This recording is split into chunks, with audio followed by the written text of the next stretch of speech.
तो हमारा यहाँ पे क्वेश्चन है the motion of a particle is described by x equals to x not one minus E to the power minus के t.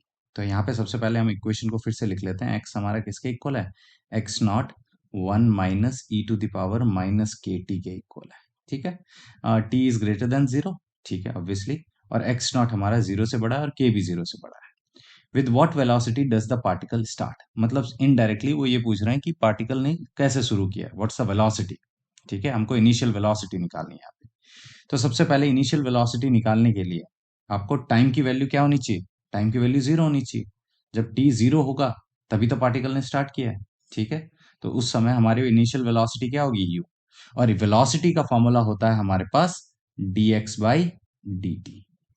तो अब हम यहाँ पे क्या करेंगे? इसको डिफरेंशिएट करेंगे। So D by D T of X, X क्या है हमारा? एक्स नॉट, और ये हो जाएगा into one minus E to the power minus के टी। अब थोड़ा सा ध्यान रखना, अगर आप बायो के स्टूडेंट हो, सबसे इंपॉर्टेंट चीज है यहाँ पे हम टाइम के रेस्पेक्ट में डिफरेंशिएट कर रहे हैं।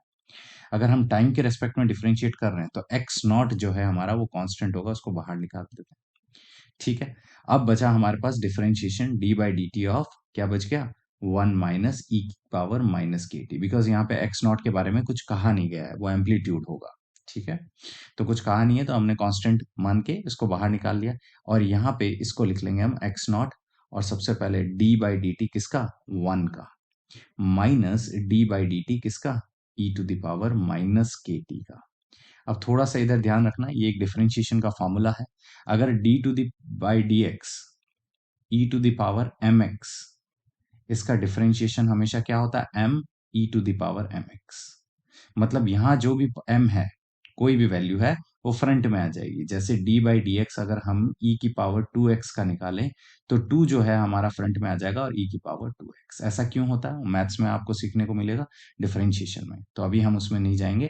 हम सिर्फ ये आइडेंटिटी यूज करेंगे क्योंकि हमको बस उतना ही अप्लाई करना है। तो सबसे पहले एक्स नॉट, डेरिवेटिव हमारा वन का क्या हो जाएगा? जीरो, क्योंकि वन तो कांस्टेंट है, तो ये हो गया यहाँ पे जीरो।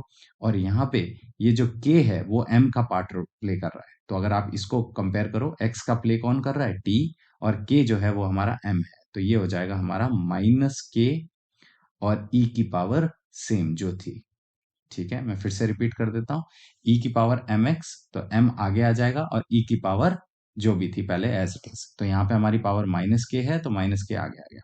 तो इसको हम लिख सकते हैं एक्स नॉट जीरो माइनस, अब माइनस माइनस प्लस हो गया, तो ये हो जाएगा के ई टू दावर माइनस के टी। ये आ गया हमारा क्या? Velocity function. ठीक है, वेलोसिटी फंक्शन। अब यहाँ पे हमको निकालना है u, इनिशियल वेलोसिटी। और मैंने स्टार्टिंग में बताया था इनिशियल वेलोसिटी के लिए हमारे पास टाइम क्या होना चाहिए? टाइम होना चाहिए जीरो। तो v की वैल्यू इक्वल्स टू क्या आ जाएगी? v जब क्या हो जाएगा? u, तो लेट मी राइट, ये u लिख देते हैं हम। और x नॉट यहाँ हो जाएगा k e to the power minus के टी, तो जीरो। ई की पावर जीरो कितना होता है? वन। तो ये हो गया एक्स नॉट के।